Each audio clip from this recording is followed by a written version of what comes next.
Bienvenue dans cette nouvelle exploration. Aujourd'hui, on va parler d'un sujet assez universel.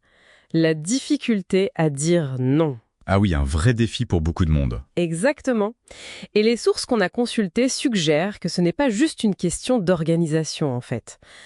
Non, c'est plus profond que ça. Il y a des mécanismes psychologiques derrière tout ça. Notre mission aujourd'hui, c'est un peu de décortiquer pourquoi refuser est si ardu. Et comment l'assertivité, cette capacité à s'affirmer, peut devenir une clé. Une clé pour protéger son énergie vitale, voilà. On s'appuie pour ça sur plusieurs analyses psychologiques intéressantes. C'est un point central, oui. Parce que chaque non qu'on n'arrive pas à dire, ça crée un déséquilibre. Un déséquilibre, c'est-à-dire? Ça nous mène petit à petit vers la surcharge et parfois même vers l'épuisement. D'accord. Donc l'assertivité, s'affirmer en respectant l'autre, c'est pas juste une option sympa, c'est essentiel pour sa santé mentale, pour poser ses limites. Pour se respecter soi-même, en quelque sorte. Tout à fait. Le but, c'est d'atteindre ce que certaines sources appellent la congruence. La congruence, donc. Oui, aligner ce qu'on fait avec ce qu'on ressent, avec nos valeurs profondes. D'accord, je vois. Mais alors, allons-y. Qu'est-ce qui coince? Pourquoi c'est si dur de dire ce petit mot non? Une des raisons principales qui ressort, c'est la peur. La peur de décevoir, j'imagine. C'est souvent ça qui revient. Exactement. La peur de décevoir l'autre. Et derrière ça, il y a souvent une crainte encore plus fondamentale. Ah oui, laquelle? La peur de l'abandon. C'est puissant, ça. La peur d'être rejeté si on ne dit pas oui? C'est ça. Et c'est ce qui alimente ce qu'on appelle le people pleasing. Ce besoin constant d'être approuvé, validé. On essaie de plaire à tout prix, quitte Se suradapter, ouais. à lisser un peu sa personnalité pour coller aux attentes Ouais. qu'on imagine chez les autres. Et on finit par ne plus être tout à fait soi-même. On vit dans l'inauthenticité, comme le disent les sources. Voilà. Et le coût caché de tout ça, c'est une tension intérieure, une dissonance cognitive. Ça génère un stress latent. Et ça pompe notre énergie, forcément. Énormément. Et concrètement, au quotidien, ce oui permanent, ça donne quoi? Au-delà de l'angoisse, il y a des conséquences directes, j'imagine. Ah oui, absolument. Ce oui presque automatique, ça nourrit directement ce qu'on appelle la charge mentale. La fameuse charge mentale. Oui. Et c'est pas seulement les tâches en plus sur la liste, hein. Non, c'est tout ce qui va avec. C'est tout le travail invisible. Hmm. La planification, l'anticipation, le jonglage mental constant. Même pour des choses qu'on a acceptées à contre-cœur. On finit par saturer, non? Complètement. On arrive à une saturation cognitive. Et le pire, c'est que ça brouille notre propre radar. On ne sait même plus où sont nos limites. On ne sait plus s'écouter. C'est ça, on ne sait plus où s'arrêter. Et j'imagine que cette saturation, cette surcharge, ça peut mener à des choses plus graves, non? Effectivement, c'est un tremplin direct vers le burn-out, un phénomène dont on parle beaucoup. Oui. Les travaux de Maslach, par exemple, sont très éclairants là-dessus. Il y a 3 dimensions clés. Desquelles? D'abord, l'épuisement émotionnel.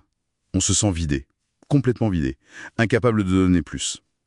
Ensuite, le cynisme, ou la dépersonnalisation. C'est une sorte de détachement émotionnel. Une façon de se protéger? Oui, face à l'impossibilité de refuser, on met une distance. Parfois, ça se traduit par de l'irritabilité. C'est un bouclier contre la frustration de cette passivité qu'on subit. D'accord. Et la troisième? La diminution du sentiment d'accomplissement personnel.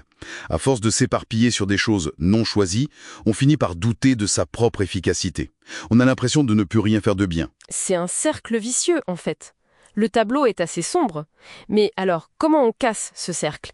L'assertivité, c'est ça la piste? C'est la piste principale que nos sources mettent en avant, oui. Et il y a une idée que je trouve assez forte. S'affirmer, ce serait pas dire non à l'autre, mais surtout se dire oui à soi. Exactement. Oui à ses propres besoins, à ses valeurs. C'est un changement de perspective. Presque un signe de maturité, disent certaines sources. Vous mettez le doigt sur l'essentiel. On revient à cette idée de congruence dont on parlait au début. L'alignement. Voilà. Refuser de manière assertive, c'est rétablir l'harmonie entre ce qu'on dit, ce qu'on ressent, ce qu'on fait. Et ça libère de l'énergie. Énormément. Ça libère de cette tension interne, de la culpabilité qu'on ressent souvent en refusant, et aussi du ressentiment qui peut s'accumuler quand on fait les choses contre son gré. C'est notre énergie vitale qu'on récupère, en gros. C'est tout à fait ça. Et ce qui est intéressant, c'est que poser des limites claires, ça peut même améliorer les relations. Ah oui, contre-intuitif peut-être. Un peu. Mais ça les rend plus saines, parce qu'elles se basent sur un respect mutuel plus authentique. D'accord. Le pourquoi est clair, maintenant. Mais le comment? Ça reste le défi. Est-ce qu'il y a des pistes pratiques dans nos lectures? Oui, heureusement. Une technique simple mais très efficace, c'est de s'accorder un délai de réflexion. Ne pas répondre tout de suite, sous la pression. Exactement. Se donner le temps de consulter sa propre boussole. Est-ce que ça me convient vraiment? Est-ce que c'est aligné avec mes priorités du moment? Mes capacités? Prendre ce temps, et après, comment on le formule, ce fameux nom? Alors là, l'utilisation du « je » est clé. Parler depuis soi. Oui, exprimer sa position de façon personnelle, ferme, mais toujours respectueuse.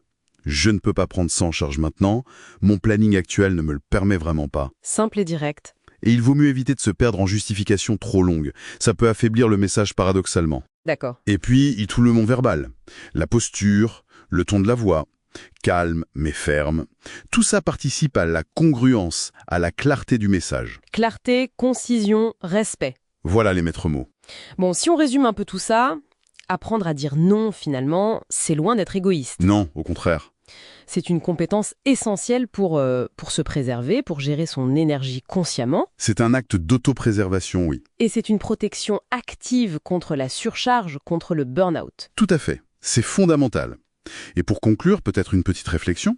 Je vous écoute. Et si finalement poser des limites claires, loin d'abîmer nos relations, était en fait la clé pour en construire de plus solides? Que ce soit au travail ou dans le perso. Des relations fondées justement sur un respect mutuel, clair et assumé. Qu'en pensez-vous?